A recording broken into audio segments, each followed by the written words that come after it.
Hey guys, it's Stand Up Gaming here today, and I bring you an absolutely fantastic episode of player reviews. So there's two centre mids that have recently come out. Man of the matches, Toni Kroos and Luka Modric. Both Real Madrid, both performed absolutely fantastic in the Euros. Luka Modric, 78 pace, 80 shooting, 88 passing, 91 dribbling. Toni Kroos, 57 pace, 83 shooting, 91 passing, 83 dribbling, 72 physical. Medium work rate, high medium work rate, 4-star, and can I change to the other player? And 5-star weak foot, 3-star skill moves. Now, these two players are very critical to both their national team and Real Madrid. They're absolutely fantastic players, and hopefully in this episode we can showcase how well they can do from those centre mid. We've got a 5-back formation, but the defence we've built is absolutely fantastic. 89 Luis, 88 Sandro, 88 Godin, 87 PK, 92 Dani Alves and 87 Buffon. Up top we've got 98 Ronaldo, 91 Tevez, 92 Bale. On the bench you've got 91 Aguero, 95 Ibrahimovic, Shaqiri, Ziyech, El Shaarawy, Salah and Karius. Just a fantastic team, and I really think that Luka Modric and Toni Kroos are going to be pivotal to the success of this team in the FUT draft. So obviously this is a new FUT draft, so obviously we lost in the semi-final in the last match. If you haven't seen that video, go check it out because it was a fantastic episode, slightly longer than normal because we had to go to extra time, but a fantastic game. The opponent was absolutely fantastic, but we unfortunately lost. So this is a new FUT draft, so this is a FUT draft round 1, and this is the team coming up against, and he too is playing that same non-chemistry team style of FUT drafts. He's got basically informed cards and man of the matches and all sorts of different cards in every position.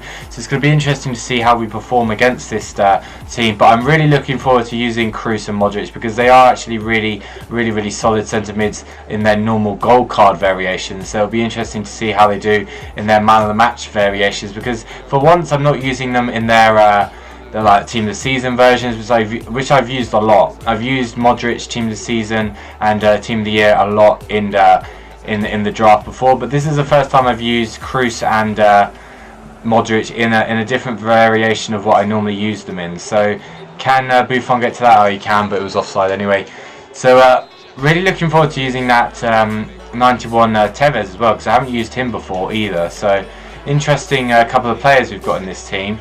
And hopefully Modric and Kroos can do the business, because what they do is they're very good at holding midfielders and very creative midfielders. So they don't really get forward too much, which is what I kind of want to see from them. I don't want to see them piling into the box all the time to try and get on the end of like a couple of passes or a cross or anything like that, because it sets it puts danger onto the defence really. And that's a great save from Buffon. From Hulk's long distance shot. So they're very creative players, and if you were to look at their in-game stats, you would see very high stats in both passing, vision and things like that. So there's a little pass out to Gareth Bale, who tries to header it inwards, but it comes to no avail. But he wins the ball back again and then gives it away. And then Ben Arthur, who has recently just obviously signed for PSG, interesting signing for them. They've also signed Kachawak, if I'm not mistaken, which is a very big statement from PSG, because obviously they've lost Ibrahimovic, and it's a big statement for them to buy such good players that have performed so well for their clubs this season. So hopefully we can perform just as well as we have done in recent matches against this team. But this guy looks quite good at the game as well, and obviously now that he's playing with players that are off, well, not on chemistry, because the chemistry glitch is still a thing, hopefully we can do alright. So Modric plays a lovely pass, but I don't think Bale's going to have the pace to get to it. It was a lovely effort really. Going to have to do a little bit better with the passing. But a lovely little attempt though from my player Modric, and that's a little bit of a confusion from his Sidibe. But I've played with the 5-2-2-1 formation before, and I did criticise it a little bit for its lacking in the midfield. Like you go from 5 defenders and 3 attackers to then only 2 midfielders, which makes it seem like there's not many players in the middle of the park.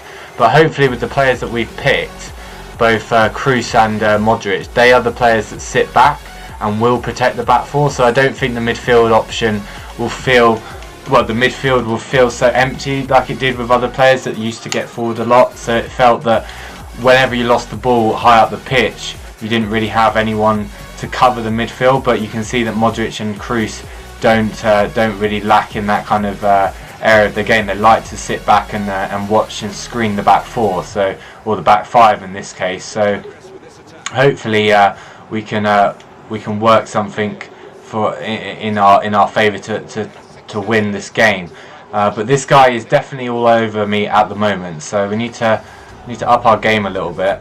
But it just feels like I'm just lacking a little bit to get out from the back, and I think it's because obviously we only have 2 in midfield, and whilst I said MODRIC and KROOS stay back, it is noticeable that there isn't really an outlet to get from back to front, if that makes sense. Like, you have to go through the 2 midfielders, which are often then partly marked by other players. So you need to, like, I'm trying to pass my way out, which is also a bit of an issue. So KROOS is going to ping that one down the line, and Ronaldo picks it up because KROOS has got a 5-star weak foot, so he played that with his weaker foot and still managed to play an absolutely fantastic pass. So we're just, I don't know, we're just making silly mistakes right now with the players. Oh, that was a lovely little through ball, but he's offside. Carlitos Tevez is offside, so not going to count. But might have to put pressure on. Maybe that's the name to getting this formation to work. So Ronaldo's going to bring this one forward. He's got the pace on Sidibe all day long, but he's just lacking a bit of an option. We play it inside to Felipe Luis, who's made a run from left back. Gonna try and put a cross on here. That's a deep pass to Bale. Oh, we scored. Don't know how we scored that. That was one of the cheesiest goals that was scored. The cross was a bit poor from Felipe Luis. It then fell into 2 centre-backs' path, who then almost fell over each other.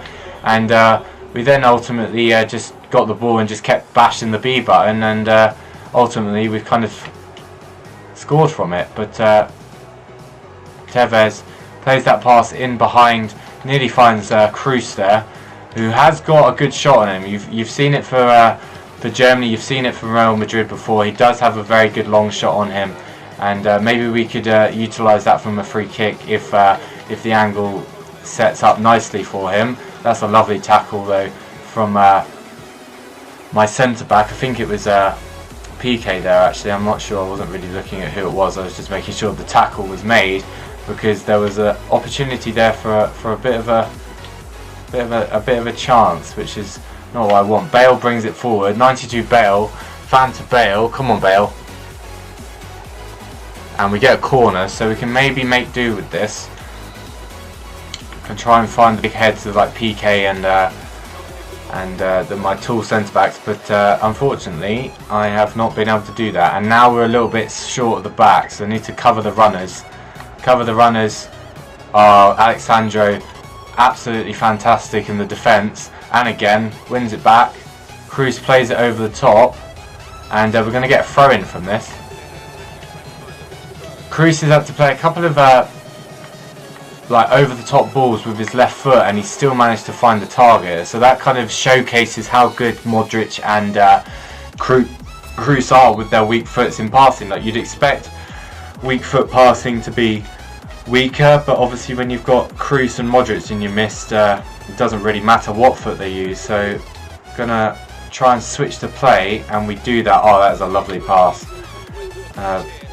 Dani Alves wants to make that overlapping run, but can't quite find that. Play it down the line inside, and couldn't quite do anything with that.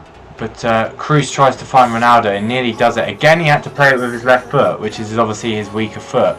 And now the lag has crept in. I don't know if this guy's quitting, if he's been disconnected or what. Hopefully it's not our connection. I'll be really annoyed if it has kicked us off, but I think that's going to be a 1-0 win, guys. Yes, it is. So this guy's connection's gone, and we win 1-0. So it's been a little bit of a short episode, but I think there was enough in that episode to showcase just how good these two players are, Luka Modric and Toni Kroos, in that midfield. The formation kind of lacked a little bit of an outlet when you had to go from back to front, but Toni Kroos and Luka Modric were absolutely fantastic in that episode. They were so good on the ball. Whether it was their left foot or their right foot, they could find a pass. And obviously we won 1-0 with a disconnect. So that's us through to the second round match, guys.